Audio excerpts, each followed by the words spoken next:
যে বাড়িতে জন্ম দেওয়া ছোট্ট ছেলেটা খোল হাতে নিয়ে গৌরাঙ্গের নাম বলতে গিয়ে চোখ থেকে বিন্দু বিন্দু অশ্রু বিগলিত করেন, সেই বাড়িতে স্বর্গ নেমে আসেন, এ বিষয়ে কোনো সন্দেহ নেই। আমি নিজে দেখেছি ওই নবদ্বীপে 7 বছরের বালক ছোট্ট খোল বাজিয়ে হরিনাম গাইছে, চোখের দিকে তাকানো যায় না, টপ টপ করে জল গড়িয়ে যাচ্ছে।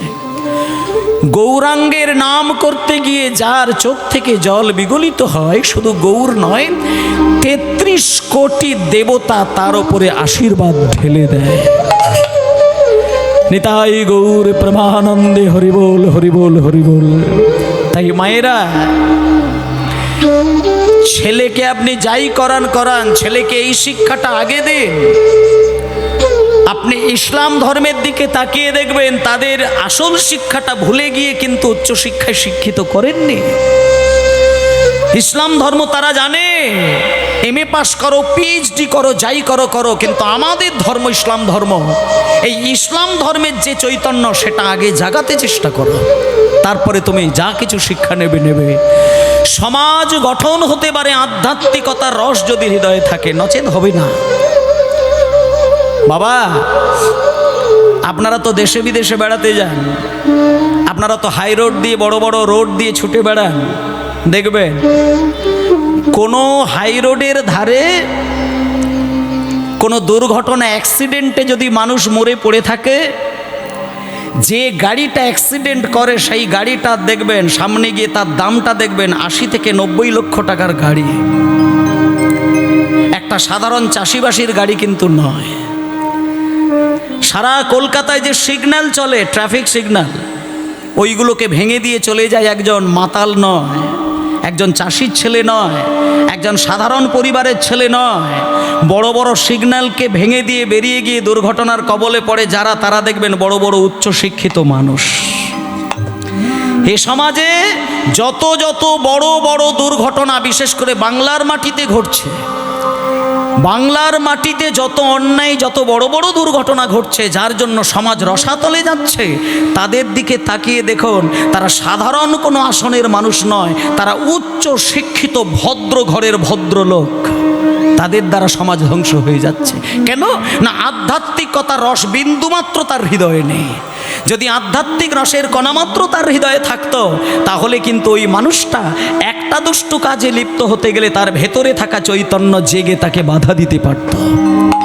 তাই মাগো, যারা হরিবাসরে বসে 4 ঘন্টা হরিনাম শোনে, আমি এইটুকু গ্যারেন্টি দিয়ে বলবো, সেই মানুষটা সমাজ ধ্বংস করার মতন অশুভ চিন্তা তার হৃদয়ে সে কোনোদিন আনতে পারে না, কোনোদিন আনতে পারে না। যতই অভাবে স্বভাব নষ্ট হয়ে যাক, সে অমানুষের আসনটা কোনোদিন নেবে না। যে ব্যক্তি হরিনামের আসরে বসে, বিশেষ করে হরিনাম শুনতে গিয়ে যার চোখ থেকে এক বিন্দু জল গড়ায়, তাদের দ্বারা সমাজ হয়। তাই জন্য শুধু ইটের ওপরে ইট সাজালে দেওয়াল হয় না, ঠেলে দিলে পড়ে যায়, সিমেন্ট বালি দিয়ে আটকাতে হয়। তাই মানুষের পর মানুষ জন্ম পেয়ে গিয়ে মানুষ দাঁড়ালে সমাজ টেকে না, হৃদয়ে প্রেমরূপী মশলা থাকতে হয়, তবেই সুন্দর একটা প্রেমের সমাজ তৈরি হয়। তাই জন্য বাবা, আজকে দেখুন, আজকে চৈতন্য মহাপ্রভু তিনি সত্য ত্রেতা দাপর কলি ছেড়ে গৌর হরি এলেন, দাপর ছেড়ে কলি যুগে এলেন। তিনি আজকে হরিনাম দিচ্ছেন। হুমা, তুলসী কাঠের মালা যদি গলায় নিতে পারেন, আমি বলবো জীবনটা ধন্য করলেন। কিন্তু তুলসী কাঠের মালা যদি নাও নিতে পারো, নিরামিষ আহার যদি তুমি নাও করতে পারো, কীর্তন আসরে গিয়ে হরিনাম শোনার সময় যদি তুমি নাও পাও, নবদ্বীপ বৃন্দাবন দ্বারকা মথুরায় যাবার পয়সা যদি তোমার নাও থাকে, অন্তত ঘরে বসে যদি হাত জোড় করে প্রতিদিন 1 মিনিটের জন্য হরি বলতে গিয়ে চোখ থেকে 2 বিন্দু জল গড়াতে পারো, তাহলে তুমি মহাপ্রভুর খেলার সঙ্গী হয়ে যাবে, সাথী হয়ে যাবে। এটাই আজকে গানের মধ্যে পদাবলিতে বলছেন যে খেলার সঙ্গী হতে গেলে কিছুই দরকার হবে না। টাকা পয়সা থাকলে তুমি সব কিছুর অধিকারী হতে পারবে, কিন্তু গৌরাঙ্গের চরণের অধিকারীটা হতে পারবে না। গৌরাঙ্গের চরণের সেবার অধিকারী হতে গেলে তোমাকে গৌরের কৃপা পেতে হবে। আর গৌরাঙ্গের কৃপা যদি পেতে হয় তাহলে তোমাকে হাগৌর বলে কাঁদতে শিখতে হবে। যার চোখ থেকে প্রেমের কান্না বর্ষণ হয় না সে তো ভগবানের দাসী হতে পারবে না মা। আমরা অনেক সময় মন্দিরে গিয়ে কাঁদি। আমি আমার নিজের ঠাকুরমার কথা বলছি। ঠাকুরমা, আমার ঠাকুরমা প্রত্যেক দিন যত রাত্রিতেই ঘুমাতে যাক 4:30 বেজে গেলে আমার ঠাকুরমা বিছানায় থাকতো না। 4:30 বাজার সাথে সাথে আমার ঠাকুরমার প্রথম যে কাজটা ছিল শঙ্খটাকে বাজিয়ে দেওয়া। এটা এখন তো কোনো বাড়িতে হয়নি। এখন বিশেষ করে যারা একটু আগের মা বাবা রয়েছেন তারা হয়তো পালন করেন, কিন্তু এই প্রজন্মের যারা মায়েরা তারা কিন্তু এসবের আর ধার ধারেন না। কিন্তু আমি বলি, যারা অল্প বয়সী ছেলে বা মেয়েরা আছো তাদের জন্য বলি, আধ্যাত্মিকতার ডাক যদি তোমার হৃদয়ে আসে, ওই ভাইব্রেশন সৃষ্টিকর্তার হৃদয়কে গিয়ে কাঁদিয়ে দেয়। এটা সবসময় তুমি জেনে রেখো। তুমি যে চিন্তা করবে সেই চিন্তার তরঙ্গ গিয়ে ভগবানের সঙ্গে মিলেমিশে একাকার হয়ে যাবে। যে সংসারে শঙ্খ বাজে ভোরের বেলায়, যে সংসারে ভগবানের নাম হয় প্রভাতকালে, সেই সংসারে ভগবানের অশেষ কৃপা ঢেলে দেওয়া থাকে। তাই আপনারা অবশ্যই পালন করবেন এইগুলো। তাই বিশেষ করে এই অগ্রহায়ণ মাসে আপনারা যারা ওই একটু আগে কথাটা বলছিলাম আমিষ আহার যারা করেন তাদের ক্ষেত্রে বলবো সারা অগ্রহায়ণ মাসটা অন্তত আমিষ আহারটা বর্জন করার চেষ্টা করবেন। আর যাদের অনেকের অভ্যাস আছে বিছানায় বসে খাওয়া, অগ্রহায়ণ মাসে অন্তত বিছানায় বসে যদি খায়, সেখানে কেউ চঞ্চল হোক না হোক অন্তত মা লক্ষ্মীর দৃষ্টি যেখানে পড়েছে সেটা কিন্তু সরে যায়। অন্তত অগ্রহায়ণ মাসে, অগ্রহায়ণ মাসে কিছু নিয়ম থাকে সেগুলো পালন করতে হয়। কার্তিক মাসে দামোদর ব্রত করে কৃষ্ণের কৃপা লাভ করলেন, আর অগ্রহায়ণ মাসটা সাত্ত্বিক গুণের অধিকারী হবার জন্য কিছু আধ্যাত্মিক নিয়ম আপনারা পালন করার চেষ্টা করবেন। হ্যাঁ, আর যেটা আজকে দেখুন গৌর সুন্দর সকালবেলায় হরিনাম করতে বেরিয়েছিলেন কাঁদতে কাঁদতে, আর হরিনাম শেষ করে যখন সারাদিন কেটে গিয়ে সন্ধ্যা নেমে আসছে, এখানে কিন্তু ইতিমধ্যেই বাবা আমি বেশিরভাগ কিন্তু বয়স্ক মা বাবাদের বদন দেখতে পাচ্ছি। আর আমার বয়সটাও কম নয়, অনেক হয়ে গেছে। প্রত্যেক বছর পহেলা বৈশাখ আর 1 জানুয়ারি একটা মানুষের জীবনে কটা হয় আপনি গুণে বলে দিতে পারবেন? এখানে যারা বাবারা রয়েছেন মায়েরা রয়েছেন, যদি আপনাকে জিজ্ঞেস করে হয় তুমি কটা 1 জানুয়ারি পেয়েছো, তুমি গুণে বলে দিতে পারবে। কটা 1 বৈশাখ পেয়েছো গুণে বলে দিতে পারবে। কিন্তু তুমি কি এটা ভেবে দেখেছো যাদের ইতিমধ্যে 60 বছর বয়স, যাদের ইতিমধ্যে 55-50 বছর বয়স, যতগুলো 1 বৈশাখ পেয়েছো, তুমি ভেবে নাও তোমার জীবন ডায়েরি থেকে যতগুলো 1 বৈশাখ থাকার কথা ছিল তুমি বেশিরভাগ 1 বৈশাখ পার করে এসেছো, আর কয়েকটা 1 বৈশাখ বাকি আছে। আর বেশি দিন নেই। তুমি যদি 80টা বছর বেঁচে থাকো, যাদের 60 বছর বয়স তারা যদি চোখ বন্ধ করে একটু চিন্তা করে দেখেন ছেলেবেলার ঘটনাগুলো মনে হবে মাত্র 1 সপ্তাহ আগেকার ঘটনা। একটু ভেবে দেখবেন, সব কিছু ভুলে গিয়ে স্থির চিন্তা করে দেখবেন আপনার ওই শিশুবেলার একসঙ্গে বালক বয়সে যে মধুর প্রেমের খেলা সেটা মনে হবে মাত্র 1 সপ্তাহের ঘটনা। এই কদিনের মধ্যে আপনি সব হারিয়ে আজকে বৃদ্ধ হয়ে গেলেন, তাহলে বেশিরভাগ দিন পার করেছেন হিসাব খুঁজে পেলেন না, আর কটা দিন বাকি আছে আপনি আর হিসাব খুঁজে পাবেন না। সময় সামনে চলে এসেছে, দুর্লভ মানব জীবন। পশ্চিম দিকে তাকিয়ে দেখো সূর্য ইতিমধ্যেই ডুবে গেছে। কেমন আমাদের জীবনের ডায়েরির প্রত্যেকটি দিনের পৃষ্ঠা ইতিমধ্যেই শেষ হয়ে গেছে। ওমা আর কটা দিন মাত্র বাকি আছে। আমরা জন্মের সময় মাকে দেখতে পাই না, আর যেদিন মৃত্যু হবে সেদিন মাকে দেখতে পাবো না। এটা কত সত্য কথা দেখুন, কিন্তু যদি চোখ বন্ধ করে চিন্তা করা যায় বেদনা দিয়ে ধরে রাখতে পারবেন না। এখানে যারা যারা আছেন মায়ের কোলে যেদিনটা জন্ম নিলেন সেদিন আপনি মাকে দেখেছিলেন? দেখতে পাননি, কারণ জন্মের শুভক্ষণে মাকে দেখা বাবাকে দেখার মতন দৃষ্টিটা তখন হয়নি। তাহলে কত দুঃখের বিষয় দেখুন, মায়ের কোলে যেদিন আমাদের জন্ম হয় সেদিন আমরা মাকে দেখতে পেলাম না, আর যেদিন আমি বৃদ্ধ হয়ে মরে যাব সেদিন আমার কাছে মা বাবা কেউ থাকবে না।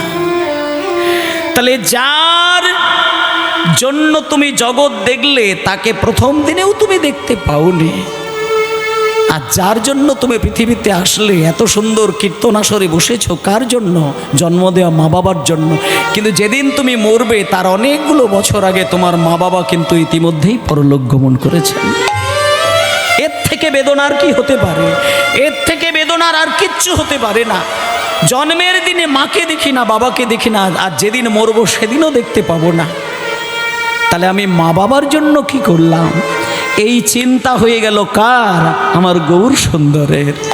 গৌর সুন্দর সারাদিন হরিনাম করতে করতে বিকেল বেলায় হঠাৎ খেয়াল করতে পারি না কখন যে সারাদিন গড়িয়ে গেল, কখন যে দিন গড়িয়ে সন্ধ্যা নামছে গৌরহরি টের পায় না। ভক্তদেরকে ডেকে ডেকে বলছে, ওগো দাদা দাদা নিতাই, আমার যে হরিনাম আর ভালো লাগে না দাদা, চলো দাদা, চলো দাদা, চলো। আমরা সকাল বেলায় হরিনাম গাইবার সময় যখন বাড়ি থেকে বার হই তখন মায়ের চরণ ধরে আমি কেঁদে কেঁদে অনুমতি নেই। সারাদিন কেটে গেল, আর দেখো দাদা, দেখো দাদা, পশ্চিম দিকে সূর্য বিদায় নিচ্ছে।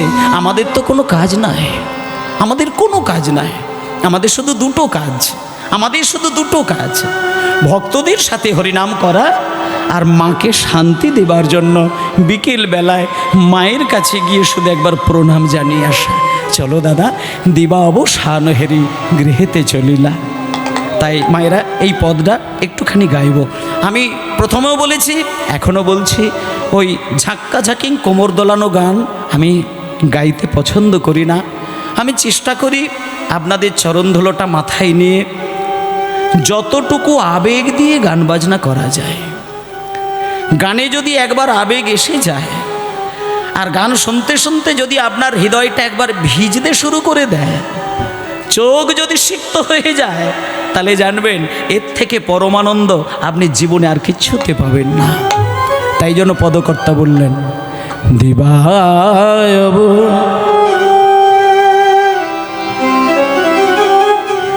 শান হেরি গৃহেতে চলিলা, দিবায়ব শান হেরি গৃহেতে চলিলা। নিতাই গৌর প্রেমানন্দ, হরি বল, হরি বল। শান হেরি গৃহেতে চলিলা, জননী চারণে আসে প্রণাম করিলা, জননী চরণে আসে প্রণাম করিলা, জননী চারণে আসে প্রণাম করিলা।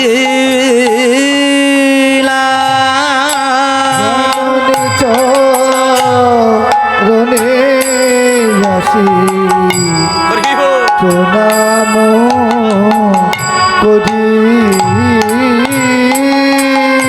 সচি মায়ের দুটি চরণ ধরে গৌর বলে আমায় হে আশীর্বাদ কর মা গো। আমার এই আশীর্বাদ করো মা। যেন বদন ভরে নাম গাইতে পারি হে আশীর্বাদ কর মা গো। ভরে নাম গাইতে পারি এই আশীর্বাদ করো মা। যেন জীবের জ্বালা জুড়াতে পারি আমার এই আশীর্বাদ কর মা গো। যেন নিতাই গৌর প্রমানন্দে হরি বল হরি বল। এই আশীর্বাদ করো মা। যেন বদন ভরে নাম গাইতে পারি এই আশীর্বাদ কর মা গো। বদনে ভরে নামে গাইতে পারি এই আশীর্বাদ করো মা। জীবের জ্বালা জুড়াতে আমি আর কিছুই চাই না মা এই আশীর্বাদ হরি হরি হরি বল। আর কিছু চাই না মা এই আশীর্বাদ করো মা। আমি আর কিছু চাই না মা এই আশীর্বাদ করো মা গো। আমার এই আশীর্বাদ করো মা গো। ওই জননী চরণে আসি প্রণাম করি। দাঁড়াও ও বাবা, দিবা অবসান হেরি গৃহেতে চলিলা। মানে পদাবলীটার মানেটা হচ্ছে সারাদিন হরিনাম করেছিল মহাপ্রভু, আর যখনই দেখছে ধীরে ধীরে ধীরে ধীরে অন্ধকার নেমে আসছে, তার মানে কি সূর্যটা ডুবে যাচ্ছে। আমাদেরও জীবন থেকে একদিন সূর্য ডুবে যাবে। মায়ের গর্ভ থেকে যেদিন জন্ম নিয়েছিলাম সেদিন আমাদের জীবনের ছিল প্রভাতকাল, আর সারাটা জীবন তুমি গোষ্ঠলীলায় মেতে রয়েছ। যেদিন সব কিছু ছেড়ে দিয়ে তুমি গোবিন্দের চরণে যাবে সেই দিনটা হচ্ছে তোমার উত্তর গোষ্ঠ। তত্ত্বটা বুঝতে হবে মা। যাবার সময় একটা মানুষকে আপনি দেখতে পাবেন না যে হাসতে হাসতে গোবিন্দ চরণে গেল। যে স্ত্রী স্বামী ছাড়া কিচ্ছু জানে না সেই স্ত্রীও কিন্তু মৃত্যুর ক্ষণে স্বামীর চরণের কাছে বসে থাকতে পারে না। বাইরে বেরিয়ে সে হাত জোড় করে ভগবানকে ডাকে আর কাঁদতে কাঁদতে বলে, ঠাকুর তুমি ওকে মেরে দাও, তুমি ওকে মেরে দাও, মেরে দিয়ে তুমি আমাকে বাঁচাও। স্বার্থপরের মতন ভালোবাসার মানুষের জন্য মুখে কথা এসে যায় কোন দিন? যেদিন নিজের প্রাণের মানুষটা মৃত্যু যন্ত্রণায় আছাড় খেয়ে কাঁদেন। তাই ওমা শোনেন, সারা জীবন ভগবানের চরণে সেবা দেওয়ার মূল উদ্দেশ্য হচ্ছে গাড়ি বাড়ি তৈরি করে ছেলেপুলেকে মানুষ করে মেয়েকে ভালো ঘরে বিয়ে দিয়ে ভালো ভালো খাবার খেয়ে দিন কাটানোর জন্য নয়। হরিদাস ঠাকুর জগৎকে শিক্ষা দিয়েছেন যে সারাটা জীবন ধরে তুমি হরিনাম করবে তিনটে জিনিসের জন্য। তিনটে জিনিসের জন্য। যে সেই তিনটে জিনিস পায় তার জীবন সার্থক হয়ে যায়। কোন তিনটে জিনিস? ভগবানের কাছে কেঁদে কেঁদে বলতে হবে, ঠাকুর আমি সারাটা জীবন ধরে তোমার নাম করে যায়, নাম শুনে যায় তিনটে জিনিসের আশায়। প্রথম কথা হচ্ছে, আমি চোখের সামনে যত মানুষকে মরতে দেখি, কত ছটপট, কত জ্বালা, কত যন্ত্রণা, কত আছাড় কাছাড় খেয়ে মানুষ মৃত্যুবরণ করে। এখানে যত মানুষ আছে সবাই জীবনে কোনো না কোনো মানুষের মরণ দেখেছেন। সামনে দাঁড়িয়ে থেকে দেখবেন মৃত্যু যন্ত্রণা আপনি সহ্য করতে পারবেন না। মৃত্যু যন্ত্রণা যে কত বেদনা সেটাকে উপলব্ধি করতে শেখো, কারণ এটা আমাদের জন্মসূত্রে পাওয়া। শুনুন মা, তুমি যে বংশে জন্ম নাও, হতে পারে ব্রাহ্মণ, হতে পারে চণ্ডাল, তুমি হতে পারো মূর্খ, হতে পারো পণ্ডিত, এতে কোনো বিচার ভগবানের নামের মধ্যে চলে না। শুধু একটা বিষয় হচ্ছে যে ভগবানকে ডাকতে গেলে মানুষের সবথেকে বড় যে জিনিসটার দরকার সেটা হলো প্রেম, ভক্তি, ভালোবাসা। এবং এটা তোমার জন্মের ক্ষণে কিন্তু ছিল। যখন তুমি মায়ের গর্ভে জন্ম নিলে সেদিন তুমি ভগবানের কাছ থেকে প্রেম, ভক্তি, ভালোবাসাটা কিন্তু পেয়েছিলে।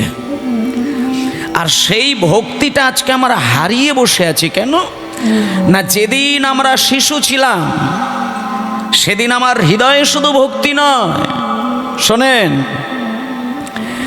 মানুষ মানুষকে ভালোবাসা দিয়ে হৃদয়ে স্থান দেয়। কখন? টাকার গরম দেখে নয়, বিদ্যা বুদ্ধির বল দেখে নয়, গায়ের শক্তি দেখে নয়।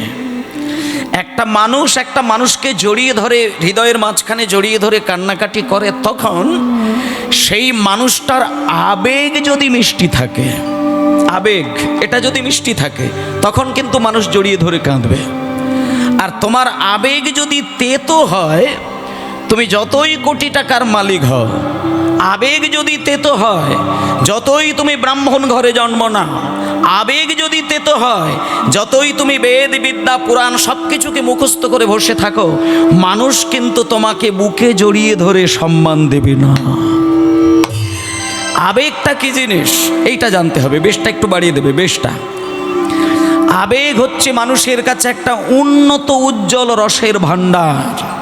হোমায়েরা, কীর্তন আসরে ওই আবেগটুকু ধরার জন্যই আমাদের সারা দিন ধরে বসে থাকা।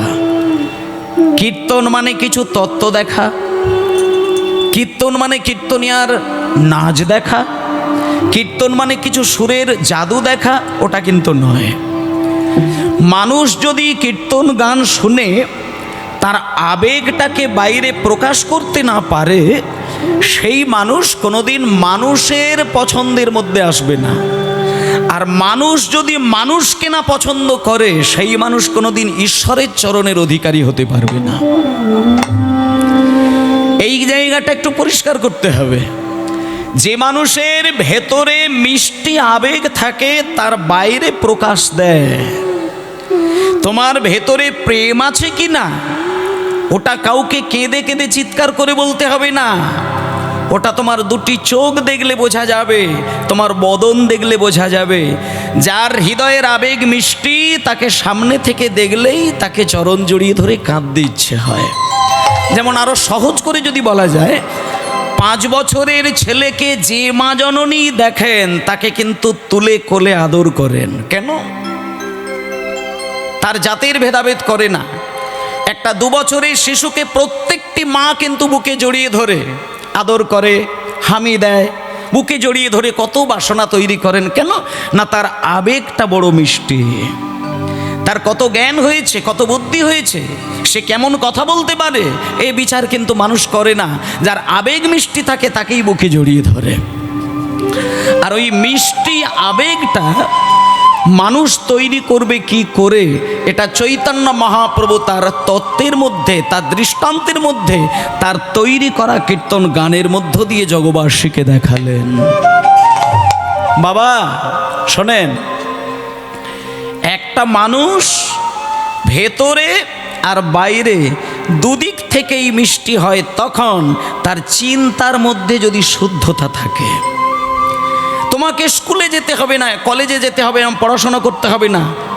তুমি হরে কৃষ্ণ মন্ত্র বলতে গেলে হয়তো তুমি উচ্চারণই করতে পারো নি, তোমাকে গুরুদেব যে মন্ত্র দিয়েছে সেগুলো হয়তো মুখস্থই করতে পারলে না, কিন্তু তোমার ভেতরে চিন্তাটা অতি শুদ্ধ। যার ভেতরের চিন্তা পরিশুদ্ধ থাকে তার আবেগটি বড় মিষ্টি থাকে। আর যার আবেগ মিষ্টি থাকে সেই মানুষকে প্রত্যেকটি মানুষ ভালোবাসেন। আর মানুষ যদি মানুষকে ভালোবাসেন, এহেন মানুষ যদি মন্দিরে গিয়ে হাত তুলে একবার ভগবানের চোখের দিকে তাকায়, আপনি এইটুকু প্রমাণ পাবেন, দেখবেন যার ভেতর বাইরে প্রেমের আবেগ ঝরায় সেই মানুষ মন্দিরে গেলে ভগবানের কাছে বেশি সময় দিতে লাগে না, সেকেন্ডের মধ্যে ভগবানের দিকে তাকালেই তার চোখ থেকে বিন্দু বিন্দু জল গড়িয়ে যায়। আর যখনই দেখবেন সুমিষ্ট প্রেমের আবেগ দিয়ে মন্দিরে গিয়ে তুমি দুবিন্দু নয়নের ধারায় তার দিকে তাকিয়ে থাকবে, তোমাকে কিচ্ছু ভাষা দিয়ে ডাকার দরকার নেই, ভগবান তোমাকে কৃপা বর্ষণ করে দেবেন। আর এই চিন্তাটাকে পরিশুদ্ধ করতে গেলে একমাত্র চৈতন্যদেবের চরণ শরণ সেবা না করলে কোনো কিছু হতে পারে না। মাগো, শঙ্খ চক্র গদা পদ্মধারী নারায়ণ তিনি ভগবান, কিন্তু তিনি উদার ভগবান নয়। এগুলোর একটু পরিষ্কার হতে হবে। নারায়ণ ভগবান কিন্তু উদার নয়, রামচন্দ্র ভগবান কিন্তু উদার নয়, কৃষ্ণ ভগবান কিন্তু উদার নয়। যদি উদার ভগবান কাউকে বলতে হয়, তিনি একমাত্র কলির প্রাণ পুরুষ, কলিযুগের প্রেমের ঠাকুর, তিনি হচ্ছেন শ্রীকৃষ্ণ চৈতন্য মহাপ্রভু। তাই সেই শ্রীকৃষ্ণ চৈতন্য মহাপ্রভুর দুই চরণের কৃপা যদি আমাদের হৃদয়ে ধরতে হয়, তাহলে আমাদের সর্বপ্রথম যেটা দরকার সেটা আমাদের চিন্তাটাকে পরিবর্তন করতে হয়। কীর্তন গান মানুষকে পালা শোনায় না, কীর্তন গান মানুষকে ড্যান্স দেখিয়ে নাচ শিখিয়ে দেয় না।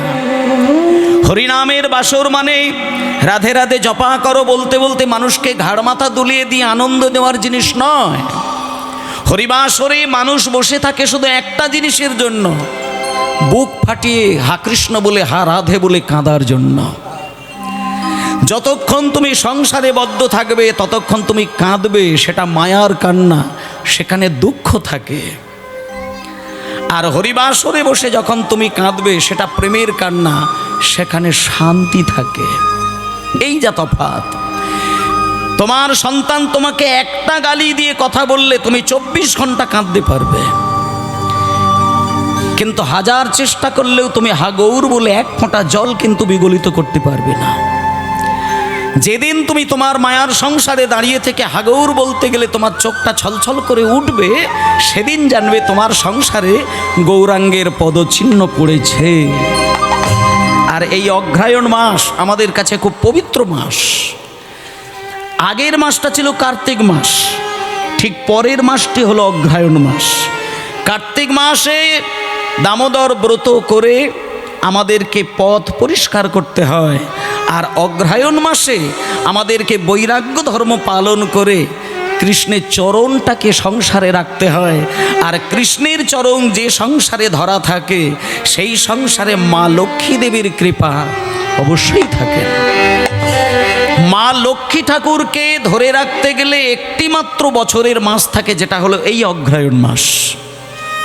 তাই অগ্রহায়ণ মাসে মায়েদেরকে একটা কথা বলি, 12 মাস আপনি কি করলেন সেটা আমি হিসাব করছি না, আর আপনাদেরও হিসাব করার দরকার নেই, কিন্তু অগ্রহায়ণ মাসটা যেদিন পড়বে সেই অগ্রহায়ণ মাস মানে পুরো মাসটাই অন্তত কতকগুলো জিনিসের পরিবর্তন ঘটাবেন। যেমন প্রথমত বলি, সারা বছর ধরে যদি আপনি নিরামিষ আহার করে যান, তাহলে এক কথাই বলা যায় আপনি দেহ শুদ্ধিকরণ করলেন। যারা মাছ মাংস খায়, আমি বলছি না যে তারা ভুল করছেন, খান, কারণ আমি মাছ মাংস ভুল বলে দেব, স্বামী বিবেকানন্দ সেটাকে ঠিক বলে দিয়েছেন, তাহলে এখানে মতবিরোধ ঘটবে। কিন্তু ঘটনা হচ্ছে এটাই যে তুমি গীতা পাঠ করছো অথচ তুমি ভদ্রলোক নও, তুমি নিরামিষ আহার করছো কিন্তু তোমার ভক্তি নেই, মানুষকে সম্মান দাওনি। এই ক্ষেত্রে স্বামীজি বলেছিলেন যে ওরে, গীতা পাঠ করার দরকার নেই, তোরা ফুটবল খেলে যা, তোদের শরীরটা ভালো থাকবে। এটা কেন বলেছিলেন? আমাদের জন্য বলেছিলেন যে শোন, গীতা পাঠ করতে গেলে মানুষের আত্মশুদ্ধি দেহশুদ্ধি দুটোই শুদ্ধ করতে হয়। আর দেহ শুদ্ধ করতে গেলে যে তীব্র বৈরাগ্য পালন করতে হয় সেটা তোরা পারবি না। আর গীতা পাঠ করতে গেলে, গীতা রস আস্বাদন করতে গেলে আত্মশুদ্ধির জন্য তীব্র বৈরাগ্য পালন করতে হয়, সেটা তোরা জানিস না। সেটা করার থেকে তোরা একটা কাজ কর, ফুটবল খেল, শরীর ভালো থাকবে। তাহলে এই ক্ষেত্রে মায়েদের একটা কথা বলি, তার মানে স্বামীজি এটা বলতে চায় না যে গীতার অসম্মান করা, এটা নয়। তাই আমি আপনাদের যারা আমিষ আহার করেন, আমি এইটা বলবো না যে যারা মাছ মাংস খায় তারা ভগবানের নাম করার অধিকারী নয়। এটা যদি কেউ বলে থাকে তাহলে সে মিথ্যে কথা বলছে। এমনও দেখা যায় যে নিজের মা দীক্ষা নেয়নি, নিরামিষ আহার করেননি, কিন্তু সন্তান দীক্ষা নিয়েছেন, নিরামিষ আহার করছেন। তাহলে ওই মা যদি ছেলেকে রেঁধে দেয়, সেই ছেলে যদি মাকে বলে যে মা তুমি দীক্ষা নাওনি, তুমি আমিষ ভোজন করছো, তোমার হাতে আমি খাবো না, সাবধান থাকবেন, ওই সন্তানের সেবা ভগবান গ্রহণ করবেন না। ঘটনাটা হচ্ছে এই জায়গায় যে তুমি যদি আমিষ আহার করো তা করো, কিন্তু নিরামিষ আহার যদি করতে পারো তাহলে অন্ততপক্ষে তোমার একটা লাভ হবে কি, তোমার ভেতরে যে তিনটে ভাণ্ডার রয়েছে, পাত্র রয়েছে, একটা হচ্ছে সত্যরসের ভাণ্ডার, আরেকটি হচ্ছে রজরসের ভাণ্ডার, আরেকটি হচ্ছে তমরসের ভাণ্ডার। সত্য, রজ, তম। এবার তুমি যদি মাছ মাংস ছাড়া দিন কাটাতে না পারো তাহলে তুমি এইটুকু জেনে রাখো, তোমার ওই সত্যগুণ ভাণ্ডার থেকে নিঃস্ব হয়ে যাবে, রজ আর তমগুণটা তোমার বৃদ্ধি পেয়ে যাবে। আর রজগুণ তমগুণ যদি কারোর বেড়ে যায়, তার সর্বপ্রথম লক্ষণ হচ্ছে সে তীব্র অহংকারী মানুষ হবে। এই যে হরিনাম হচ্ছে, এখানে দেখবেন কিছু কিছু মানুষ আছে, অনেক মদমাতাল আছে দেখবেন, যারা 500 টাকা চাঁদা দেয় কিন্তু বাড়ির স্ত্রীকে পর্যন্ত বলে না, আর বাইরের লোক তো দূরের কথা। আবার এমন অনেক অফিসার আছে দেখবেন, তারা 200 টাকা চাঁদা দিয়ে এই গোটা থানাটার লোককে জানিয়ে দিয়েছেন যে আমি ওইখানে 200 টাকা চাঁদা দিয়েছি। তাহলে এই জায়গায় বলছে যে তুমি যদি কাউকে 200 টাকা দান করো তাতে তোমার অহংকার বেড়ে যাচ্ছে। কেন না, তুমি রাজসিক গুণের অধিকারী, কাউকে দান করলে তোমার ভেতরে অহং শব্দটি বেড়ে যায়। ওই অহংকার, কামনার সাগর আর হিংস্র মানসিকতা, এইগুলোকে যদি দমন করতে হয় তাহলে তোমাকে মাছ মাংস থেকে একটু দূরে থাকতে হবে। এই বিষয়, এছাড়া আর কিছু নয়। তুমি মাছ খাচ্ছ বলে ভগবান তোমাকে ঘুষি মেরে দেবে তা নয়, ভগবান সবার জন্যই রয়েছে। শোনেন, মাছ মাংস খেলে তামসিক গুণ বাড়বে। তামসিক গুণ কাকে বলে? তামসিক গুণ মানে অলস। অলস মানে সবসময় ঘুমায় তা নয়, সবসময় অলস মানে ঘুমায় তা নয়। শোনেন, একটা কথা বলি, তামসিক গুণ যাদের বেড়ে যায় তাদের সব থেকে সর্বনাশ এটাই হয়, তাদের অনুভূতি শক্তি নিশ্চিহ্ন হয়ে যায়। আর মানুষ এমন একটি প্রাণী যা অনুভব ছাড়া দিন কাটাতে পারে না। একটা মানুষ অনুভূতির দ্বারা তার সংসারটা চালিয়ে যায়। একটা মানুষ অনুভূতির দ্বারা কীর্তনাসরে 4 ঘন্টা কেন 24 ঘন্টা বসে থাকে, কিসের দ্বারা? অনুভূতির দ্বারা। একটা মানুষ 12 মাস তীর্থে বেড়াতে যায়, কিসের দ্বারা? তার অনুভব শক্তি থাকে বলে। অনুভব শক্তি না থাকলে কোনোদিন হাগৌর বলে কাঁদতে কেউ পারে না। আর তুমি যদি তামসিক গুণ হও, তোমার অনুভব শক্তি থেমে যায়, নিশ্চিহ্ন হয়ে যায়, রাজসিক গুণ বেড়ে যায়।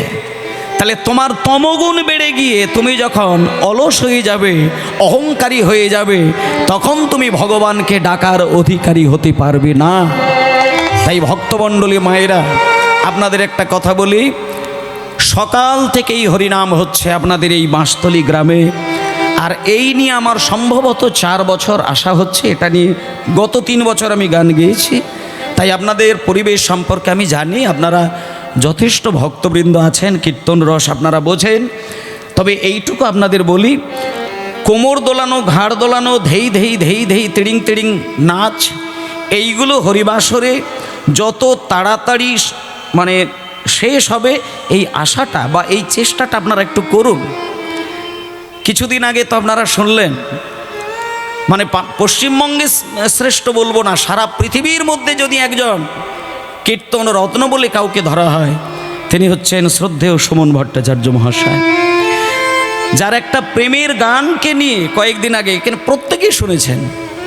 এমন একটা গান দিয়ে সেই গানের সঙ্গে মিলিয়ে মিশিয়ে নাচ করেছিল, যে নাচ দেখলে পরে আপনি চোখ রাখতে পারবেন না। তাহলে এটা কারা করলেন? কোনো মুসলমান তো করেনি, আমাদের মতন সনাতনীরা করেছেন। তাহলে এই যে কীর্তন গানের পদাবলীর রসকে নিয়ে একটা বিশ্রী গানের নাচের সঙ্গে মিলিয়ে দিচ্ছেন, এই রকম অমানুষ, অকৃতজ্ঞ, বেঈমান আপনি কোন ধর্মে পাবেন?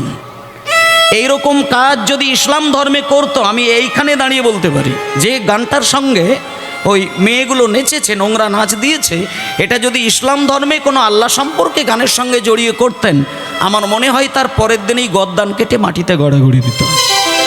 কিন্তু এই ধর্মে হয়, এই ধর্মে হয়। তার কারণ হচ্ছে আমরা নিজেদের মধ্যে ঠিক থাকতে পারি না। তাই আমি আপনাদের করজোরে বিনয় করে বলে যাই, কীর্তনকে সম্মান দেবেন, পদাবলীকে সম্মান দেবেন, সনাতন ধর্মকে চিনতে শিখুন। আগামী দিন বিশ্বের দরবারে সনাতন ধর্ম উজ্জ্বল হয়ে দাঁড়াবে। নচেত আগামী দিনে আপনার তৈরি করা মন্দিরের সামনে দাঁড়িয়ে আপনি আপনার ভগবানকে সেবা দিতে পারবেন না, এটা গ্যারেন্টি দিয়ে বলা যায়। তাই সকল ভক্তবৃন্দের কাছে এটাই অনুরোধ, এই যে আজকে আপনাদের এখানে রাসলীলা হবে, আপনারা শুনবেন, কিছু কিছু মায়েরা বাবারা তৈরি হয়ে আছেন যে রাস যখন হবে তখন নাচবো, নাচ দেখব। এই সবগুলো একটু বাদ দিয়ে দেখুন, এগুলো ছেড়ে দিন। কিছু বুঝতে পারেন না পারেন, অন্তত এইটা ভাবুন যে কীর্তন গান না বুঝেও যদি সময় দেওয়া যায়, কেউ খুশি হোক না হোক, জগৎপতি ভগবান তার প্রতি প্রসন্ন হয়। এইটা শুধু বুঝে যান, তাহলেই কল্যাণ হবে। এইটুকু চেতনা জাগাতে পারলেই আপনি সনাতনী বলতে পারবেন। নচেত মুখে সনাতনী বলছেন, আচরণে সনাতনী হতে পারলেন না, তাতে আপনি অকৃতজ্ঞ হয়ে যাবেন। তাই ভক্তমণ্ডলী মায়েরা, তত্ত্ব হবে, দৃষ্টান্ত থাকবে, লীলা হবে, পালা হবে, সবই হবে। কিছুক্ষণ আগে স্টেজে দাঁড়িয়ে আপনাদেরই কাছের মানুষ, একেবারে প্রাণের মানুষ আমাদের প্রভাত বাবু, তিনি নিজে মুখে বললেন আমার মাথার ঠিক নেই, কি একটা কথা বললেন, কিন্তু আমি তো 4 বছর ধরে ওনার কথা ফোনের দ্বারা শুনে আসছি। ওনার মাথার ঠিক নেই, এটা আমার মনে হয় হতে পারেন না। নিতাই গৌর হরিবল, গৌর হরিবল।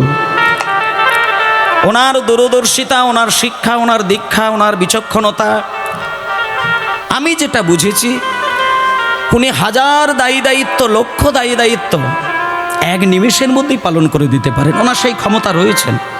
উনি দৈন্যতার জন্য শুধু প্রচার করলেন আমার মাথার ঠিক নেই, কিন্তু উনি কি পারেন আর কি পারেন না, সেটা আমি 4টে বছর ধরে ওনার কথা শুনে আমি বুঝতে পারছি। ওনার ক্ষমতায় এবং ওনার সঙ্গে জড়িত যারা আরও বাবারা রয়েছেন, সকলেরই ক্ষমতায় আজকে এই জায়গায় কীর্তন হচ্ছে। আর আমি সবথেকে বড় ভাগ্যবান যে আপনাদের মতন অনুরাগিনী ভক্তবৃন্দের আজকে চরণ ধুলা পেয়ে। নিতাই গৌর প্রেমানন্দে হরিবল, হরিবল, হরিবল।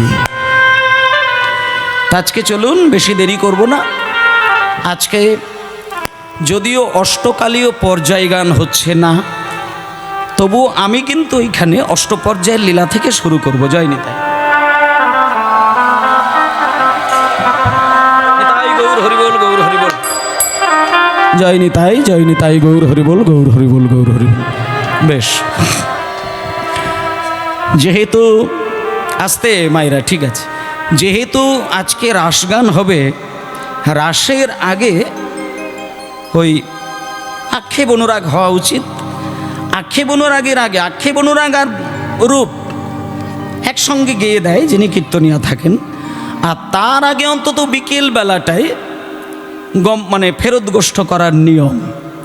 কারণ সকালবেলায় যেহেতু ভগবান হরিনাম করতে বেরিয়ে গেছেন, সারাদিন সারা রাত্রির ধরে মাঠে পড়ে থাকবে এটা কিন্তু সম্ভব নয়।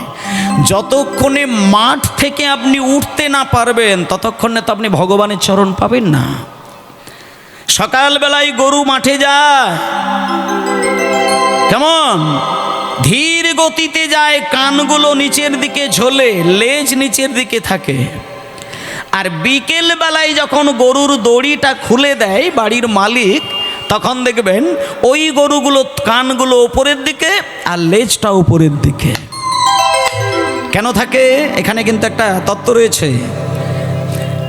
গরু যখন মালিকের কাছ থেকে মাঠে চলে যায় তখন তার কান নিচে, লেজ নিচের দিকে। আর সারাদিন মাঠে খাবার খাওয়ার পরে যখন গরু জানতে পারলো যে এইবার আমি ঘরে যাব, সেইখানে গিয়ে আমার মালিকের হাতের খাবার আমি খাবো, তখন মালিকের প্রতি আত্মনিবেদন প্রকাশ করার জন্য গরুদের তো আর হাত নেই, তাই তারা কান আর লেজটা উপরের দিকে তুলে মালিকের প্রতি আত্মনিবেদন জানাচ্ছেন। তাই মালিকের প্রতি আত্মনিবেদন প্রকাশ করতে গেলে হাত তুলতে হয়। সেই জন্য মাঝে মধ্যে কীর্তনিয়ারা বলেন না, নিতাই গৌর প্রেমানন্দে হরি বল। এখানে আমাদের কিন্তু কারোর লেজ নেই, সবার হাত আছে। আর যাদের হাত থাকতেও হাত তুলতে পারবেন না, তাদের একটা লেজ হয়তো আছে, কোনোদিন হয়তো সেই লেজ মালিকের কৃপায় উঠবে। কিন্তু এটুকু জানি, যে ভক্ত হবে, যে ভদ্র হবে, সে হরিবাসরে বসলে একটা বার হলেও তার হাতটা কিন্তু গোবিন্দের জন্য উপরের দিকে উঠবে। এটা আত্মনিবেদনের প্রকাশ।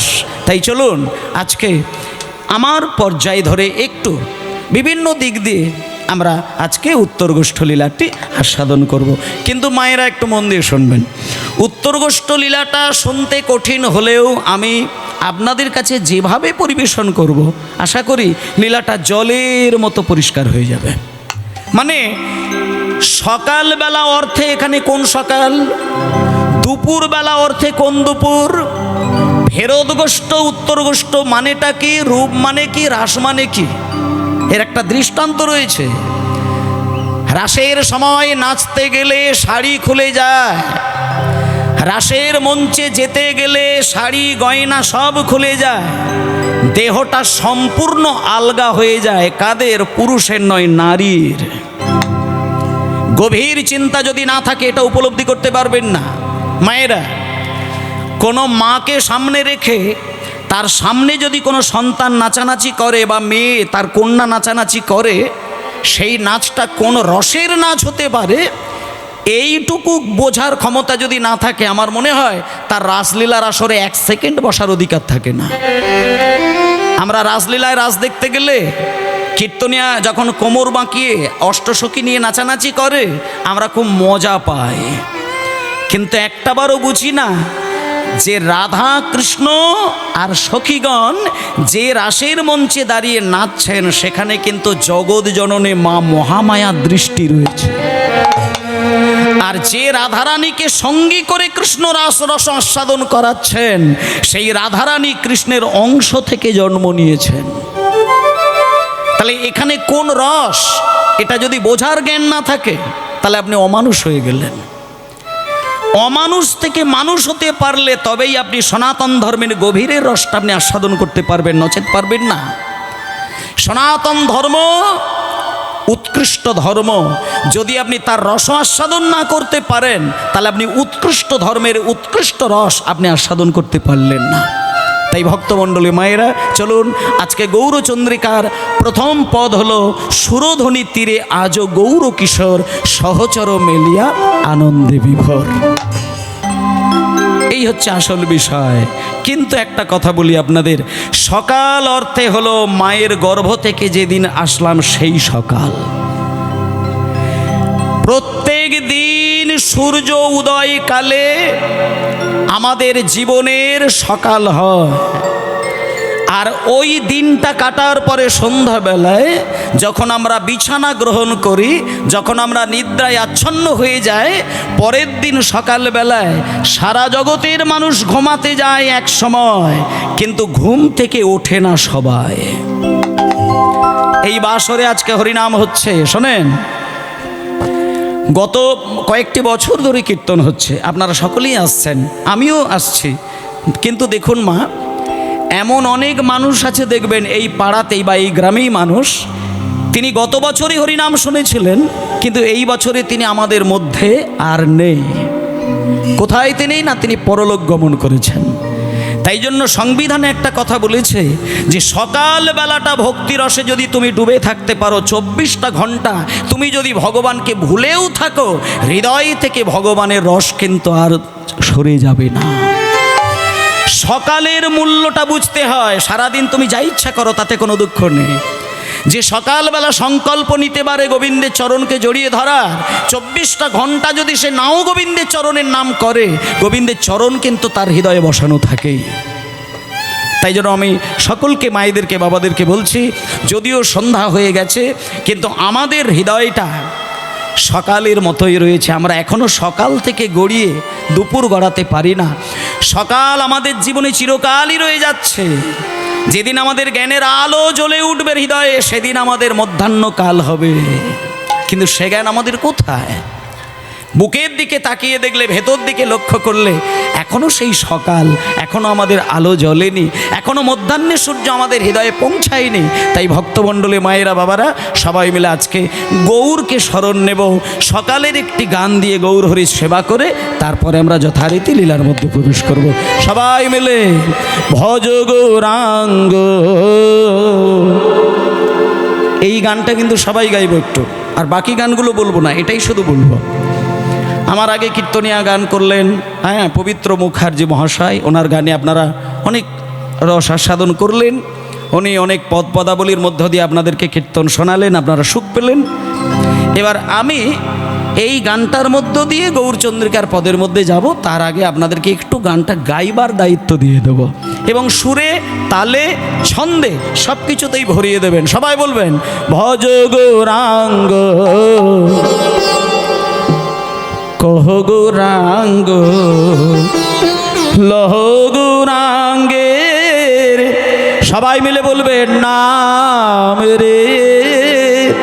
ভজ গৌরাঙ্গ, লহ গৌ, হরি হরি হরি হরি ম, কহ গৌরাঙ্গের নাম রে। ভজ গৌরাঙ্গ, কহ গৌরাঙ্গ, কহ গৌরাঙ্গের নাম রে। ভজ গৌরাঙ্গ, কহ গৌরাঙ্গ, লহ গৌরাঙ্গের নাম রে। আচ্ছা, সবার হাত ওঠেনি আমি দেখতে পাচ্ছি, আস্তে, একটু আস্তে। আচ্ছা, গানের সময় একটু রিভার্বটা দিয়ে দেবে বাবা, মাইক বাবা, রিভার্বটা দিয়ে দেবে গানের সময়। একটাবার সকলের কাছে আমার একান্ত অনুরোধ, আপনারা একটাবার শুধু হাতে তালি দিন। হাতের কোমল স্পর্শে, কোমল, খুব চাবড়ে চাবড়ে দেওয়ার দরকার নেই, কোমল সুরে তালি দিয়ে গান করুন। আপনার হৃদয়ের মধ্যে থাকা সুপ্তভাবে যে ভক্তিরূপী শালুক ফুলটা আছে, ওটা পাপড়ি খুলতে শুরু করে দেবে। সকালবেলায় আপনার তালপাতার তৈরি মন্দিরে বসেও যদি আপনি হাতে তালি দিয়ে নিষ্ঠা সহকারে তার নামটা করেন, আপনার ভেতরে থাকা যে শালুক ফুল, ভক্তি শালুক ফুল, একটা একটা করে পাপড়ি বিকশিত হবে। আর ভক্তিরূপী শালুক ফুলের পাপড়ি যখন বিকশিত হবে, আপনি নিজেই টের পেয়ে যাবেন। 1 মাস আগে যেটা হচ্ছিল না, 1 মাস পরে সেটা হয়ে যাচ্ছে। আপনি হাতে তালি দিয়ে গান করলেই আপনার বুক ভেসে যাবে, সেদিন বুঝবেন গৌর হরির কৃপা আপনি লাভ করেছেন। তাই করুন ভজ গৌরাঙ্গ, লহ গৌরাঙ্গ, কহ গৌরাঙ্গের নাম রে। হরি হরি বল। গৌরাঙ্গ, কহ গৌরাঙ্গ, লহ গৌরাঙ্গের নাম রে।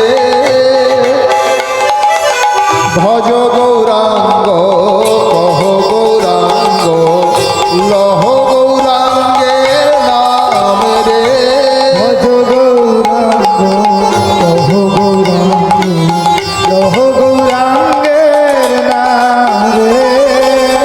যে জন গৌরাঙ্গ ভজে, সে হয় আমার প্রাণ রে।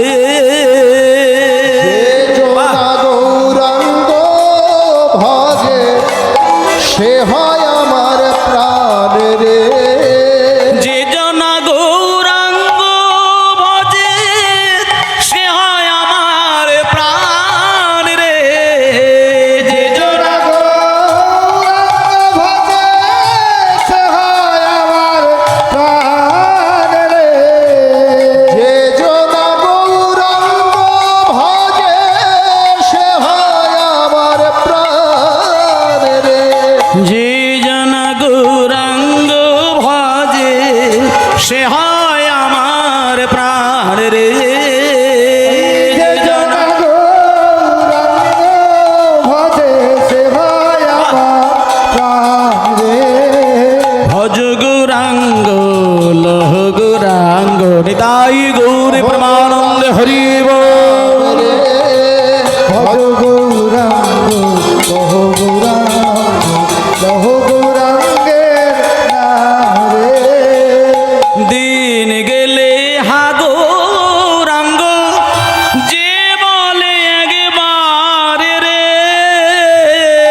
তিনি গেলে হা গৌরাঙ্গ যে বলে একবার রে। তিনি গেলে হা গৌরাঙ্গ যে বলে একবার রে। সে জন আমারই হয় আমি হই তার রে। জনায় আমার হয় আমি হই তাহার রে। ভজ গৌরাঙ্গ কহ গৌরাঙ্গ লহ গৌরাঙ্গের নাম রে। ভজ গৌরাঙ্গ লহ গৌরাঙ্গ লহ গৌরাঙ্গের নাম রে। ভজ গৌরাঙ্গ কহ গৌরাঙ্গ লহ গৌরাঙ্গের নাম রে।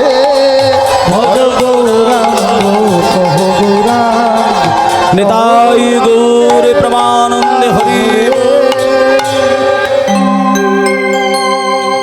জয় নিতাই। এইসব গান মানে আমাদের কাছে সহজ হলেও আমি একটা কথা বলবো, এগুলো সহজ গান নয়।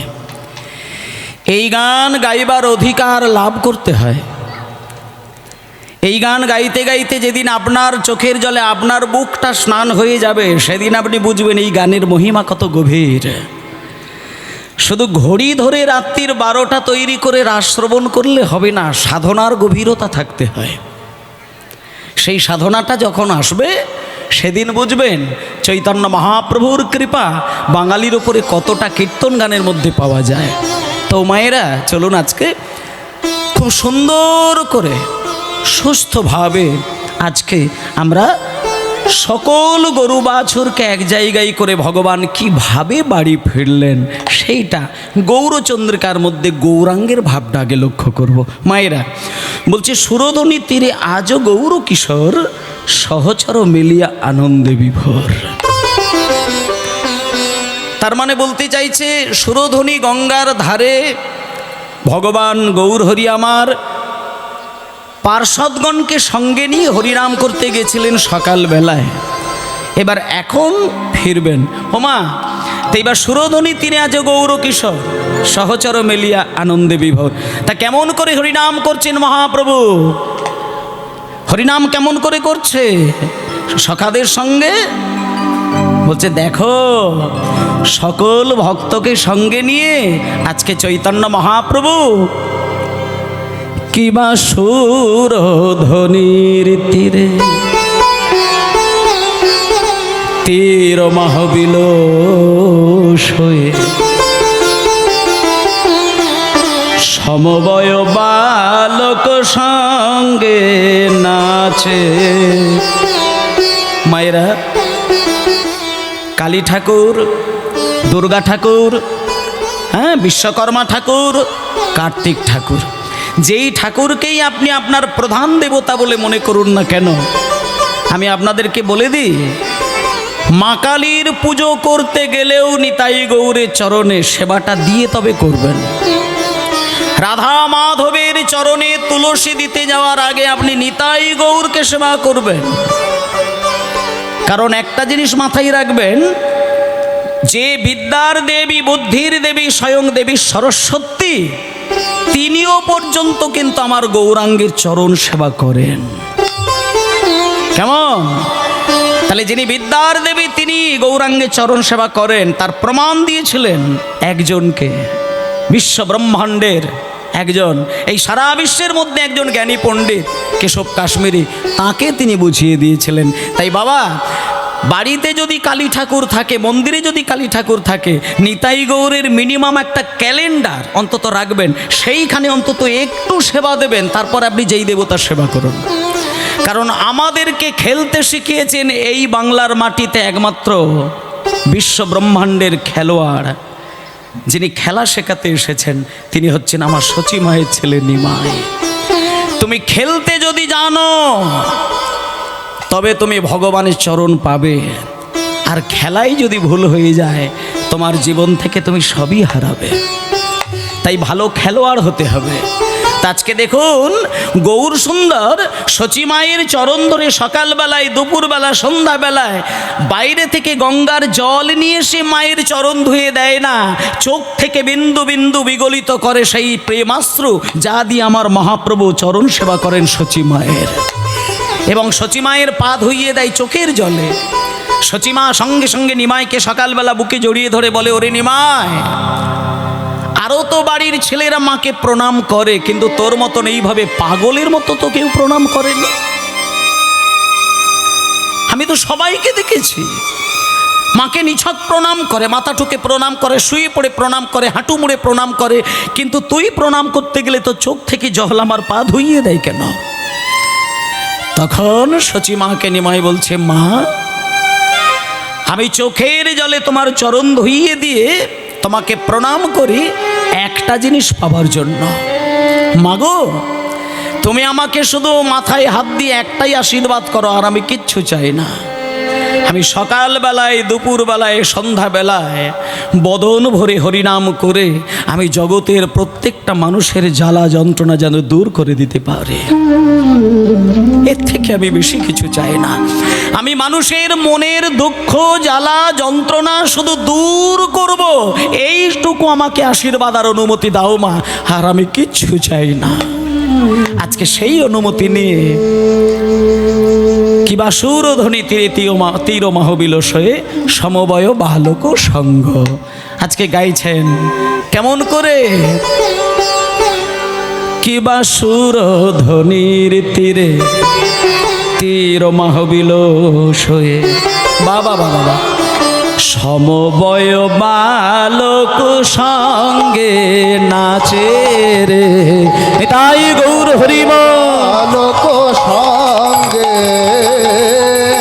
সুরধ্বনির তীরে তীরে মহবিলসয়ে সমবয় বালক সঙ্গে নাচে গোরা, সমবয় বালক সঙ্গ নাচে রে, সমবয় বালক সঙ্গে সমবয় সমবায় সমবায় ভক্তগণ নাচে রে, সুরধ্বনির তীরে তীরে মহবিলসয়ে সমবয় বালক সঙ্গে নাচে সুরধ্বনির তীরে তীরে মহবিলসয়ে সমবয় বালক সঙ্গে করতাল তালে ধ্বনিত হরি হরি ধ্বনি, করতাল তালে ধ্বনিত হরি হরি ধ্বনি, করতাল তালে আমার গোরা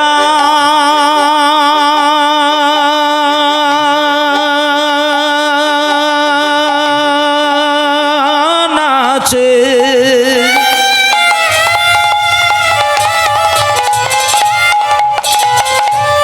আমার গোরা নাচে, আমার গোরা নাচে নাচে, করতাল তালে ধ্বনিত হরি হরি ধ্বনি, করতাল তালে ধ্বনিত হরি হরি ধ্বনি, ওই তো আমার গোরাই নাচে, ওই তো আমার গোরাই নাচে, ওই তো আমার গোরাই নাচে, ওই তো আমার গোরাই আমার গোরাই নাচে, ওই তো আমার গোরাই নাচে, ওই তো আমার গোরাই নাচে, ওই তো আমার গোরাই নাচে। হরি হরি হরি বলে হইতো আমার গোরায় নাচে, হরি হরি হরি বলে ওই তো আমার গোরাই নাচে। হরি হরি হরি বলে ওই তো আমার গোরাই নাচে। অন্তরেতে শ্যাম নাচে, ওই তো আমার গোরাই নাচে, অন্তরেতে শ্যাম নাচে, ওই তো আমার গোরাই নাচে। অন্তরেতে শ্যাম নাচে, বাইরে আমার রাই নাচে, হরি হরি বল। বাইরে আমার রাই নাচে, অন্তরেতে শ্যাম নাচে, অন্তরেতে শ্যাম নাচে, বাইরে আমার রাই নাচে, অন্তরেতে শ্যাম নাচে, ওই তো আমার গোরাই নাচে, ওই তো আমার গোরাই নাচে। হরে জয় সচিনন্দন ত্রিভুবন পাব, সমবয় বালক সঙ্গে, হরে জয় সচিনন্দন ত্রিভুবন পাবন, পূর্ণ পূর্ণ অবতারে। এইভাবে বসে আচ্ছা, গান শুনতে শুনতে, গান চলাকালীন, মানে আমি আমার ক্ষেত্রেই বলছি, কেউ ওই দক্ষিণা দেওয়ার জন্য কোনো স্টেজে উঠে আসবেন না, তাতে করে গানের রসভঙ্গ হবে। এটা আমার ব্যক্তিগত চিন্তা থেকে বলি। বাবা ছুটে গিয়ে বাধা দিলেন, কিন্তু এতে আমিও সমর্থন করি যে উঠে আসবেন না। কীর্তন পরিবেশন আর শ্রবণ এর মাঝখানে একটা ছন্দপতন ঘটে, এটা যদি হয় তা সেটা করবেন না, শেষে দেবেন নিতাই গৌর প্রেমানন্দে হরিবোল হরিবোল। তা যাই হোক, তা সুরধ্বনি তিনি আজ গৌর কিশোর সহচর মেলিয়া আনন্দে বিভোর। মায়েরা শোনেন, এইবার ভগবান খেলা খেলবেন বলে চারটে যুগে তিনি ভগবানের সঙ্গে কাউকে না কাউকে কিন্তু রেখেছিলেন।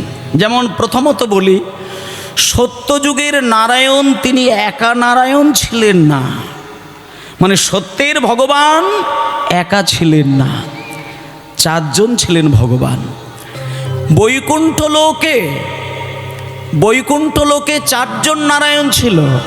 অনেকে ভাবে নারায়ণ ঠাকুর একজন, বিষ্ণু ঠাকুর একজন, কিন্তু না, নারায়ণ হচ্ছেন চারজন। চারজনকেই একই রকমের দেখতে, চারজনেরই হাতে শঙ্খ চক্র গদা পদ্ম রয়েছে, এবং তাদের নামগুলো শুধু আলাদা ছিল: বাসুদেব, শঙ্কর্ষণ, প্রদ্যুম্ন, অনিরুদ্ধ। মায়েরা কি নাম বললাম শোনেন, এগুলো চেষ্টা করবেন একটু কিছুটা মনে রাখার, যদি না থাকে ছেড়ে দিন, কিন্তু চেষ্টা করবেন। সত্যযুগের নারায়ণ হচ্ছে চারজন। কে কে? বাসুদেব, শঙ্কর্ষণ, প্রদ্যুম্ন, অনিরুদ্ধ। এবার শোনেন, তাহলে চার নারায়ণ সত্যযুগ ধরেই খেলা খেললেন। ঠিক সত্যযুগ যখন পার হয়ে গেল, শেষের দিকে চলে এলো, চার নারায়ণ এক জায়গায় দাঁড়িয়ে থেকে চিন্তা করছে, সারা সত্যযুগ ধরে খেলা খেললাম, কিন্তু আনন্দ তো পেলাম না, কি করে হয়? মানে একই নারায়ণ যদি চার নারায়ণ হয়, সেই খেলায় আনন্দ থাকতে পারে কি? সত্যযুগ পেরিয়ে যাবার পরে নারায়ণ ঠিক করে নিলেন যে না, এই যুগটা পেরিয়ে গেছে, যাক, ত্রেতা যুগ যেদিন আসবে সেদিন আমি আর চারজনকে ভগবান রাখবো না, আমি রাম একা থাকব। পাশে শুনে নিন, যিনি ছিলেন সত্যযুগে নারায়ণ, তিনি ত্রেতা যুগে হয়ে গেল রাম। তাহলে বাসুদেব হয়ে গেল রাম, শঙ্কর্ষণ হয়ে গেল লক্ষ্মণ, প্রদ্যুম্ন হয়ে গেল ভরত, আর অনিরুদ্ধ হয়ে গেল শত্রুঘ্ন। দেখুন, বাসুদেব, শঙ্কর্ষণ, প্রদ্যুম্ন, অনিরুদ্ধ এনারাই যখন ত্রেতা যুগে এসে গেল, চার ভগবান চার ভাই হয়ে গেল। চার ভাই, রাম, লক্ষণ, ভরত, শত্রুঘ্ন। এবার 4 ভাই খেলা খেলছে। কোন যুগে খেলছে? ত্রেতা যুগে খেলছে। মনে করুন এইখানে যদি কোনো বাবার 4টে ছেলে থাকে, এক ভাই বল করবে, এক ভাই উইকেট কিপার, আর এক ভাই এম্পায়ার, মানে এরকম যদি 4 ভাই খেলা খেলে, তাহলে এইবার বলুন সেই খেলাটা ঠিক সেইভাবে আনন্দ হবে কি? চিন্তা করে দেখুন তো, এক মায়ের পেটের ভাই যদি 4 ভাই খেলা খেলে, বাইরের কোনো বন্ধু যদি না থাকে, সেই খেলা ভালো লাগলেও সেই ততটা আনন্দ কিন্তু লাগবে না। তাই সত্যযুগ পেরিয়ে ত্রেতা যুগ যখন আসলো, ত্রেতা যুগের ভগবান 4 ভাই হয়ে যখন ত্রেতা যুগ ভোর খেলা খেললেন, ত্রেতা যুগ কেটে যাওয়ার পরে দেখলো যে না, আনন্দটা যতটা পাবার কথা ছিল ততটা হয়নি। এইবার দেখুন মায়েরা, তত্ত্বটা দেখে নিন। ত্রেতা যুগের শেষে রামচন্দ্র স্থির চিন্তা করে নিলেন যে পরের যুগে যখন যাব, আমি ভাই আর 3 জনকে রাখবো না, ভাই রাখবো 1 জনকে, বাকি সবাইকে বন্ধু করে দেব। তাহলে ত্রেতা যুগে যিনি রাম, দাপর যুগে তিনি হলেন কি? বলুন মায়েরা, একটু বলুন। কৃষ্ণ। আচ্ছা, পাশেই ভাই ছিল, ভাইয়ের নাম কি? দাদা বলরাম। আর বাকি কোনো ভাই দাদা ছিল কি? আর ছিল না। তাই কৃষ্ণ দাপর যুগে জন্ম নিয়ে ভাই রাখলেন শুধু 1 জনকে দাদা বলায়, আর বাকি সবাইকে বন্ধু তৈরি করে দিলেন। এবার বাকি যখন সবাইকে বন্ধু করে দিয়েছে, তখন দেখলো বাহ বাহ বাহ বাহ বাহ বাহ, আমি দাদা বলরামকে সঙ্গে নিয়ে শ্রীদাম, সুদাম, দাম, বসুদাম, সুবল, মহাবল, সুবাহু, মহাবাহু, স্তক, কৃষ্ণ, অর্জুন, লবঙ্গ, মধুমঙ্গল, এই 12 জন বন্ধু হচ্ছে আমার সবার আগের বন্ধু, প্রধান বন্ধু। আরও আমার কিছু বন্ধু আছে, হলাউথ, বরুথপ, গন্ধর্ব, কিঙ্কিনী, অংশমান, ভদ্রসেন, বসন্ত বিলাসী, কপিল, উজ্জ্বল, পলবিঙ্ক, পুণ্ডরী, এই বাকি 12 জন বন্ধু, মোট 24 জন বন্ধু যখন একসঙ্গে খেলছে, তখন ওই দাপর যুগে কৃষ্ণ ঠিক করে নিলেন পরের যুগে যখন যাব, শুধু 24 জন বন্ধুতেই শেষ নয়, আমার সঙ্গে যে আসবে তাকে আমি খেলার সঙ্গী করে বুকে টেনে নেব। শুধু গভীরতাটা দেখুন, লীলার এই গভীরতাটা দেখুন। সত্যে যিনি নারায়ণ, ত্রেতায় যিনি রাম, দাপরে যিনি কৃষ্ণ, তিনি কলিতে গৌরাঙ্গ। খেলোয়াড় কিন্তু বিচার করে নিল না, যে সামনে দাঁড়িয়েছে তাকে বাহু দুটো বাড়িয়ে কোল দিয়ে দিয়েছেন। জগায় মাথায় পাড় মাতাল, তাকেও কিন্তু মহাপ্রভু কোল দিয়েছেন। মুসলমান হরিদাস, মুসলমান চাঁদ কাজী, সেও মহাপ্রভুর খেলোয়াড়। তাই দেখুন কেমন খেলা চালু করেছেন উনি। তাই জন্য বললেন বৃন্দাবনের খেলা ছিল গোধন চারণ। হরিবল। খেলা ছিল গোধন চারণ, বৃন্দাবনের খেলা ছিল গোধন চারণ, বৃন্দাবনের খেলা ছিল গোধন চারণ, বৃন্দাবনের খেলা ছিল গোধন চারণ। আর নবদ্বীপের খেলা হলো, আর নবদ্বীপের খেলা হলো নাম সংকীর্তন। হরি হরি বল। খেলা হলো নাম সংকীর্তন, নবদ্বীপের খেলা হলো নাম সংকীর্তন, নবদ্বীপের খেলা হলো নাম সংকীর্তন। বৃন্দাবনের খেলা ছিল মুরলী বাদন, বৃন্দাবনের খেলা ছিল মুরলী বাদন, বৃন্দাবনের খেলা ছিল মুরলী বাদন। আর নবদ্বীপের খেলা হলো মৃদঙ্গ বাদন, নবদ্বীপের খেলা হলো মৃদঙ্গ বাদন, নবদ্বীপের খেলা ছিল মৃদঙ্গ বাদন। বৃন্দাবনের খেলা ছিল মাঠে দৌড়া দৌড়ি, বৃন্দাবনের খেলা ছিল মাঠে দৌড়া দৌড়ি, বৃন্দাবনের খেলা ছিল মাঠে দৌড়া দৌড়ি, বৃন্দাবনের খেলা ছিল মাঠে দৌড়া দৌড়ি, বৃন্দাবনের খেলা ছিল। ছিল মাঠে দৌড়া দৌড়ি। আর নবদ্বীপের খেলা হলো ধুলাই গড়াগড়ি। হরিবল। ধুলায় গড়াগড়ি, নবদ্বীপের খেলা ছিল ধুলায় গড়াগড়ি। দাঁড়াও দাঁড়াও দাঁড়াও দাঁড়াও দাঁড়াও, এখানে আমার অনেক মায়েরা রয়েছেন, বাবারা রয়েছেন, শোনেন। বৃন্দাবনের খেলা ছিল মুরলী বাদন, আর নবদ্বীপের খেলা সেটা হয়ে গেল মৃদঙ্গ বাদন। বৃন্দাবনের খেলা ছিল মাঠে দৌড়াদৌড়ি, নবদ্বীপের খেলা হলো ধুলাই গড়াগড়ি। এবার শেষের লাইনটা কি বলছে দেখুন, বৃন্দাবনের খেলা ছিল মধুর ভাষণ। এই আসল জায়গাটা এইবার আসছে দেখুন, বৃন্দাবনের খেলা ছিল মধুর ভাষণ। বৃন্দাবনের খেলা ছিল মধুর ভাষণ, খেলা ছিল মধুর ভাষণ। আরে বৃন্দাবনের খেলা ছিল মধুর ভাষণ, বৃন্দাবনের খেলা ছিল মধুর ভাষণ। আরে নবদ্বীপের খেলা হলো হরি নামেতে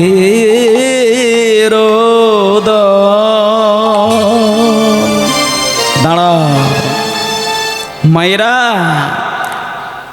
5 বছরের 6 বছরের 10 বছরের ছেলেমেয়েরা বাড়িতে ফোনে গেম খেলবে,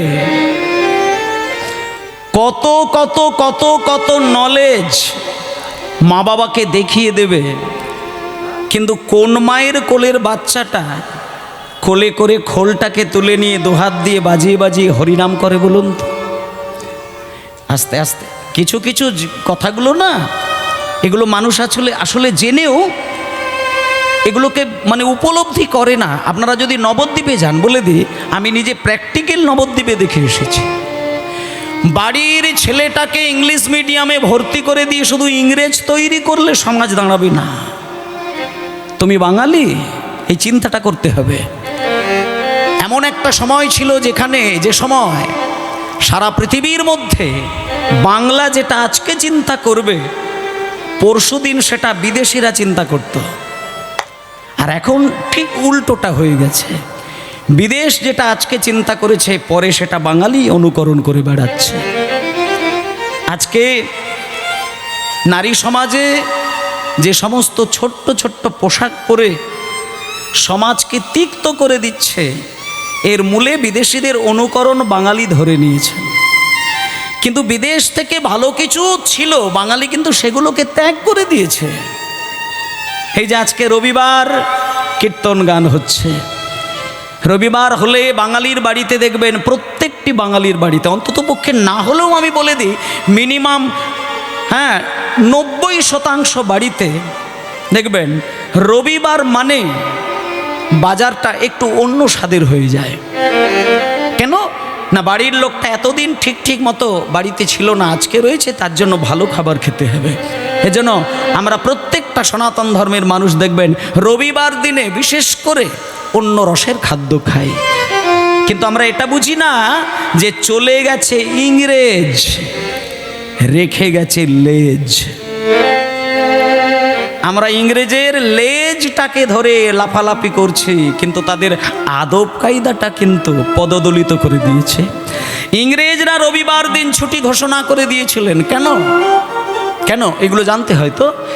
ইংরেজরা এই দেশে যখন রাজত্ব করেছিলেন, তারা সরকারিভাবে রবিবারটাকে ছুটি বলে গণ্য করেছিলেন। কিন্তু বাংলাদেশে গিয়ে দেখুন, তাদের কিন্তু রবিবার সরকারির ছুটির দিন নয়, ওদের দেশে শুক্রবারটা ছুটির দিন। পাকিস্তানে যান, শুক্রবার ছুটির দিন। আরব কান্ট্রিতে যান, শুক্রবার ছুটির দিন। কেন না, ওনাদের সাহিত্যে, ওনাদের দর্শনে শুক্রবার এমন একটি বার, ওই দিন সারা সপ্তাহ যদি আল্লাহর উপাসনা নাও করতে পারি, শুক্রবারের দিনটা কিন্তু আমরা সব কিছু ভুলে আল্লাহর উপাসনা করব। আর ইংরেজদের একটা দৃষ্টান্ত ছিল, তাদেরও একটা চিন্তা ছিল যে সারা সপ্তাহ যদি চাকরি আর সংসার এই দুটোর মধ্যে নিজেকে হারিয়ে ফেলি, অন্তত রবিবার যেদিন হবে সেদিন আমরা সব কিছু ভুলে গিয়ে চার্চে গিয়ে আমরা যীশু খ্রিস্টের উপাসনা করব। তাহলে মায়েরা, রবিবার ইংরেজরা ছুটির দিন ঘোষণা করেছেন কি কারণে? চার্চে গিয়ে যীশু খ্রিস্টের আরাধনা করবেন বলে। আর আমরা বাঙালি ইংরেজদেরকে তাড়িয়ে দিলাম, রবিবারটাকে ছুটি মেনে নিলাম, কিন্তু আমাদের কাছে সেটা বেশ গুছিয়ে বাগিয়ে খাওয়ার দিন তৈরি করে নিলাম। তাহলে যে দিনটা ইংরেজদের কাছে ছিল ত্যাগের দিন, আমাদের কাছে সেটা হয়ে গেল ভোগের দিন। তাহলে বাঙালি দেখুন, তাই জন্য এই জায়গাটা আপনাদেরকে একটু বলতে হয়, মাগো কিছু কিছু শিক্ষা যদি বাড়ির ছেলেটাকে দিয়ে থাকেন, ইংলিশ মিডিয়ামে ইংরেজি শিখবে, চাকরি করবে, টাকা রোজগার করবে, টাকার মেশিন তৈরি হবে, মা বাবারকে রাজবাড়ি তৈরি করে দেবে, করুক, ওগুলো ভুল নয়। প্রত্যেক মায়ের ইচ্ছে থাকবে, বাবার ইচ্ছে থাকবে আমার ছেলেটাও 5 তলা বাড়ি করুক, এটা থাকুক, কিন্তু সেই সাথে সাথে ছেলেটাকে আরও কিছু নীতি শিক্ষা দেওয়ার দরকার। তাকে বোঝান যে আমরা সনাতনী, আমাদের এই সনাতন ধর্মের সবথেকে শ্রেষ্ঠ যিনি ভগবান তিনি হলেন শ্রীকৃষ্ণ চৈতন্য দেব। তাই তার চরণ সেবা ছাড়া কিন্তু ইংরেজ হওয়া চলে না। যে বাড়িতে গৌরাঙ্গের নাম চলে না, যে বাড়িতে প্রসাদ বলে কিছুই হয় না, যে বাড়িতে ভগবানের নাম অমৃত সারা বছরেও হয় না, সেই বাড়ির ছেলেটা টাকার মেশিন তৈরি হলেও সেই মা বাবা কিন্তু সেই সন্তানকে নিয়ে এক বিন্দু সুখে থাকতে পারে না। আমার নিজে চোখে দেখা বহু মানুষকে দেখেছি, মা তার নিজের সব কিছুকে বলি দিয়ে নিঃস্ব করে নিজের পেটের ছেলেটাকে ইংরেজ বানিয়েছেন, টাকার মেশিন বানিয়েছেন, আর বাবা সারা জীবনের সঞ্চিত ধন এক নিমেষে ছেলের জন্য শেষ করে দিয়েছেন। প্রতিদানে ছেলে একটা পশু তৈরি হয়েছে, মানুষ তৈরি হয়নি। কত দেখবেন আরজিকর কাণ্ড তো তার একটা জ্বলন্ত প্রমাণ পাচ্ছেন। হ্যাঁ, আরজিকর কাণ্ডে যে ঘটনা ঘটেছে সেটা রাস্তার মাতাল ছেলেদের দ্বারা কিন্তু ঘটনা ঘটেনি, ওখানে যা ঘটেছে উচ্চ শিক্ষিত জ্ঞানী মানুষদের দ্বারাই ঘটেছে। সারা জীবন কেঁদে যান, কোনো দুঃখ নেই, কিন্তু মরণের দিনে যে যন্ত্রণার জন্য মানুষ কাঁদে সে কান্না সহ্য করতে পারবেন না। মানুষের জীবন এইরকমই হয়।